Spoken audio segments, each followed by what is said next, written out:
Olá, personas! Pra quem não me conhece, eu sou a Bella e hoje eu tô aqui pra falar de Sky Rojo, que é a nova série espanhola da Netflix, criada pelo Alex Pina, o mesmo criador de La Casa de Papel e de White Lines também. Então, se você é novo por aqui, aproveita e se inscreve aí embaixo, vou ficar muito feliz se você ajudar na nossa meta de 100 mil inscritos, deixar o seu like, mandar pros amigos, ver se o sininho tá ativado, essas coisas me ajudam muito, é de graça, me seguir lá no Insta e no Twitter é de graça também, por lá você fica sabendo de todas as novidades aqui do canal também. E lembrando que o início desse vídeo é sem spoilers, como sempre, né, e depois, quando a gente entrar na nossa zona de spoilers, eu vou avisar e aí a gente vai debater aí também sobre o que pode acontecer numa segunda temporada da série. Diferente da maioria das produções espanholas, essa série tem seus 8 episódios com cerca de apenas 30 minutos cada, assim. A maioria dos episódios é menos de 30 minutos, ou seja, é uma série bem curta, né? As séries espanholas costumam ter 1 hora pra mais de episódios, mas tudo bem. E a gente acompanha a história de 3 garotas de programa que precisam fugir do cafetão delas depois delas cometerem um crime. A Coral, a Wendy e a Gina nos contam a trajetória de fuga delas pelas Ilhas Canárias, e elas também narram alguns flashbacks das coisas que passaram na vida delas, tanto quando elas estavam em casa, né, vivendo a vida delas, quanto momentos que elas viveram lá no clube. E essa narrativa delas, né, é bem uma pegada da Tóquio, assim, de La Casa de Papel, que ela interage com o telespectador, ela conta a história meio que explicando e conversando com ele mesmo, assim, ela fala, você acha tal coisa? E, enfim, é bem estilo da Tóquio mesmo. E falando em La Casa de Papel, né, a série tem uma linguagem muito parecida com La Casa de Papel. E não só essa questão da narração, ela tem um ritmo parecido com La Casa de Papel, e ela brinca com a trilha sonora e também com o improvável. Muitas vezes a série planta uma sementinha de uma situação que a gente acha que vai acontecer tal coisa, mas na verdade dá um twist aí que a gente não esperava. E a série tem várias pitadinhas de humor e tudo mais, então é bem aí no estilo de La Casa de Papel. Olha, sinceramente, eu comecei a assistir essa série achando que ia ser mais uma série aí aleatória de nudez, sexo e tudo mais. E acabou que eu fui muito surpreendida, porque ela traz assuntos à tona que são extremamente importantes. A história, no geral, fala sobre tráfico de mulheres e conta sobre como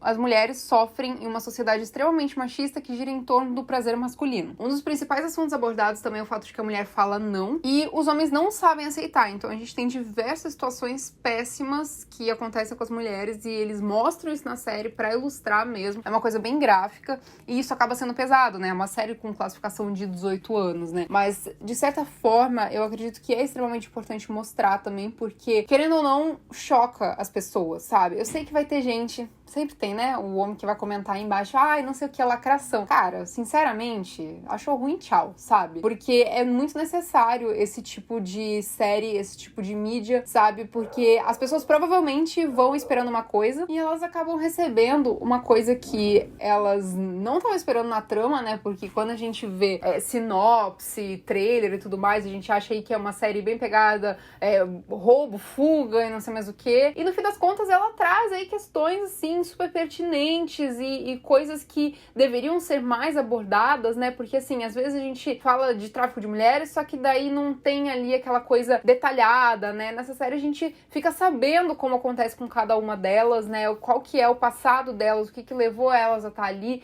e como que elas não conseguem sair. Então a série, ela se faz super necessária, trazendo uma temática já abordada por outras produções, mas com um olhar diferente, que nos traz mais a realidade do que acontece com essas mulheres, né? E se tem uma coisa que o Alex Pina sabe fazer muito bem, é escrever motivação de personagem, criar passado dos personagens, tudo aquele background psicológico, passado pregresso, né, e tudo mais. Então, e isso ele faz muito bem nessa série, né? Nossas 3 protagonistas têm histórias fortes, elas têm motivações fortes, e não só as 3, né, como os outros personagens da série também têm, assim, o seu pequeno ponto ao sol, mesmo os vilões. E isso é uma coisa que eu gosto muito do estilo das séries do Alex Pina, né, que ele tá contando a história no presente, mas ele não deixa de trazer aquele flashback pra gente compreender, sei lá, o personagem deu um tiro em alguém, pra gente entender por que aquele personagem tá dando aquele tiro, sabe? Ele faz muito isso na Casa de Papel, a gente sabe muito das histórias deles, né, antes do assalto, né? E, na verdade, a gente fica sabendo da história deles antes do assalto, depois que o assalto tá rolando, é que nem nessa série, né, que elas já estão em fuga e aí que a gente começa a entender melhor elas. As nossas 3 protagonistas têm personalidades bem distintas, a gente torce incondicionalmente por elas, e as 3 são igualmente carismáticas, apesar das suas diferenças. Assim, eu realmente me surpreendi com essa série, achei muito legal, fica a dica, vai lá assistir, porque agora a gente vai entrar na nossa zona de spoilers. Eu realmente eu criei expectativas e fui atendida por essas expectativas.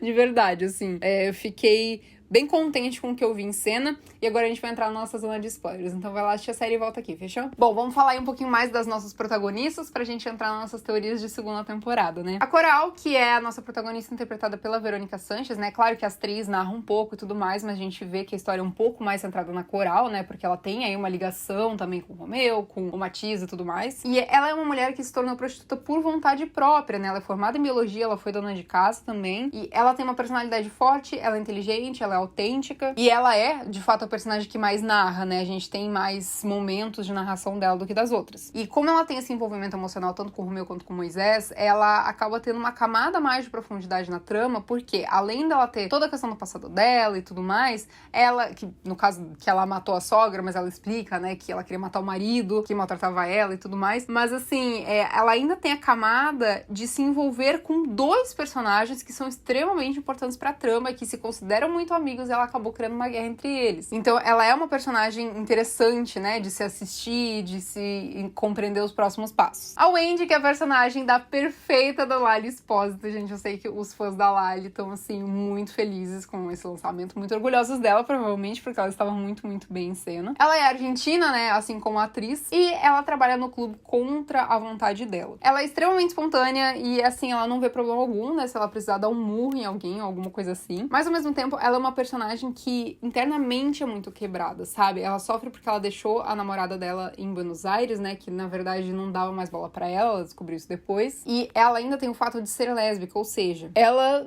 não se sente atraída por homens, então ela tem uma motivação maior ainda em repudiar o comportamento dos clientes, sabe? Ela é uma personagem, assim, que dá pra ver que muitas vezes ela é vista como a loirinha sonsa pelas pessoas, não por nós espectadores, pelas pessoas dentro da história. E, na verdade, ela é muito mais que isso, ela tem muito mais pra mostrar, ela é muito coração. Eu fiquei muito mal quando ela foi deixada pra trás, assim. Cara, fiquei mal de verdade, assim. E daí depois tem a cena bem no final do estupro dela, que é fortíssima, assim. E é aí que é o momento que a gente vê que não adianta a mulher falar não. O cara insiste mesmo assim. Isso é muito pesado, isso é muito triste. Inclusive, tem uma música do Youngblood que se chama Polygraph Eyes, que ele conta justamente a história de um cara que leva uma mina bêbada pra casa, que ela tava bêbada, não tava respondendo não tava consciente, e assim, ela mal conseguia dizer o seu nome e o cara ouviu o que ele queria, sabe? Então, assim, é interessante ver que existem alguns artistas que querem levantar essa bandeira de que o não é não, sabe?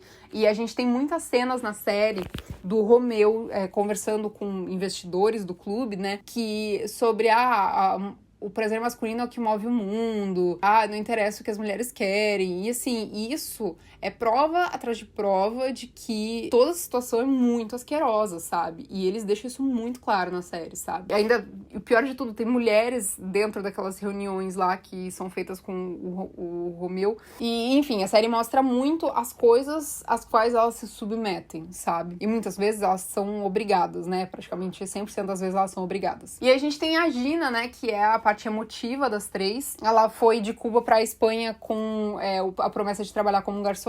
E quando ela chegou, ela tomaram o passaporte dela, ela foi obrigada a trabalhar no clube, né? Como acontece o tráfico de mulheres. E a coisa mais bizarra do desenvolvimento da personagem é que a gente descobre em determinado ponto da história que a mãe dela que vendeu ela. Isso é muito pesado também, sabe? Tipo, pelo amor de Deus. E ainda por cima ela tá grávida, e daí a gente ficou mal desconfiando um tempão ali do Fernando, porque ele foi meio estranho com ela, né? Só que daí no fim das contas ele queria comprar a liberdade dela, e acabou que ele foi morto. E assim, não se sabe, né? De repente ele tinha intenção de ficar com ela, ele só ficou meio chocado de encontrar ela depois, apesar dele ter sido muito escroto com ela quando eles se encontraram, né? Ele simplesmente foi lá, transou com ela e dane-se, sabe?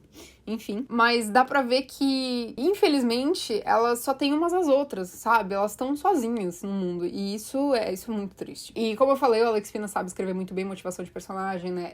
La Casa de Papel tem muito isso. A gente sabe o background dos personagens. White Lines também, a gente sabe muito do Exo e dos outros personagens. Mas o mais interessante é que não são só as três protagonistas que têm aí uma história e algo pra contar. A gente vê um background do Romeu, que é um cafetão, que ele tá ali com a família, é debilitada por causa da mulher dele que morre e tudo mais. A gente vê aí também a história do Matias, do irmão dele, inclusive o irmão do Matias tem mó vibes Rio, né? O Rio aqui, me acompanhando.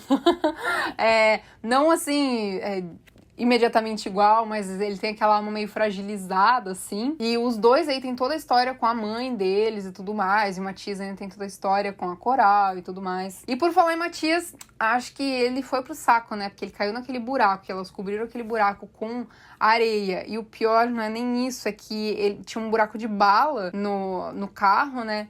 No para-brisa do carro, e começou a entrar areia dentro do carro. Então, não sei não se o Matias vai conseguir sair daquilo, gente. Eu acho que talvez ele tenha ido pro saco oficialmente. E a série ficou completamente aberta pra uma segunda temporada, né? Eu acho que ela tem super potencial de uma segunda temporada. É o tipo de série que o brasileiro gosta. Então, acho que ela vai ficar bem aí no nosso top 10, pelo menos aqui no Brasil. Ela tem muito gás pra continuar. E eu quero muito saber o que vai acontecer com elas, né? Será que elas vão fugir? Pra onde que elas vão agora? Será que alguém vai ajudar a Coral lá na sala do Romeu? Mas lembrando que o Romeu pediu pra trancar todo o clube, né? Quando ela entrou e tudo mais. Então, meio que não teria como elas entrarem lá. Mas será que vai ter alguma outra pessoa que pode ajudar ela? Será que alguma das meninas pode ajudar ela, de repente? Das meninas que eu digo, as outras prostitutas lá do clube, né? Não as duas amigas dela. Ainda tem o irmão do Matias, que tinha descido do carro, né? Ele continua ali andando, ele tá vivo. E assim, a série tem tudo pra se desenvolver aí pra uma coisa muito doida de continuar uma fuga, né? Mas a gente tem que ver até que ponto elas vão conseguir se driblar da polícia, né? Porque, querendo ou não, elas fizeram coisas erradas, né? Não digo nem até do atropelo. Eu acho que quando elas atropelaram eu esqueci o nome da mulher, que era tipo uma subcafetina lá do clube. Mas quando eles atropelaram ela, cara, foi acidental. Praticamente, o atropelamento, sabe? E aí, depois, quem levou foi o caminhão. Então, não sei bem se elas seriam acusadas de assassinato por causa dessa situação. Mas elas fizeram outras coisas erradas, né? Tipo, o rolê da loja de departamentos e tudo mais. Então, assim, conforme elas vão fugindo, em mais coisas elas vão se emaranhando, né? Elas não têm o passaporte delas pra elas saírem do país ainda. O passaporte está lá no clube. E, assim, não sei se, de repente, elas vão querer sair das Ilhas Canárias e irem pra Espanha terra, né? Porque as Ilhas Canárias são ilhas bem distantes da Espanha terrestre, né? Espanha no continente, no caso. Espanha terrestre, como se o resto da Espanha, como se as Ilhas Canárias fossem na Lua, né? Mas enfim, vocês entenderam. Eu quis dizer Espanha continental. Talvez elas vão pra Espanha continental e aí elas iniciam aí outra fuga de alguma outra situação. Talvez elas consigam passaportes falsos. Acho que vão entrar novos personagens para ajudá-las. Talvez ex-clientes ou algumas coisas assim, né? Porque a gente tem o veterinário, que é um cliente também, que as cenas dele eram muito engraçadas, mas ele ajudou no que ele pôde. E eu confesso muito sinceramente que eu gostaria que elas matassem o Romeu, mas não sei se isso vai acontecer, né? Porque tem que ter aí um vilãozão master, né? Só se surgir alguém pior que ele. Não sei quem que poderia ser pior que ele, né? Que faz elas de escravas. E bom, gente, é isso. Eu espero que vocês tenham gostado desse vídeo. Espero que vocês tenham gostado de Sky Rojo. Comentem embaixo o que vocês acharam dessa série. Vamos aguardar uma segunda temporada. Espero que renovem. E é isso aí. Um beijo pra vocês e até a próxima.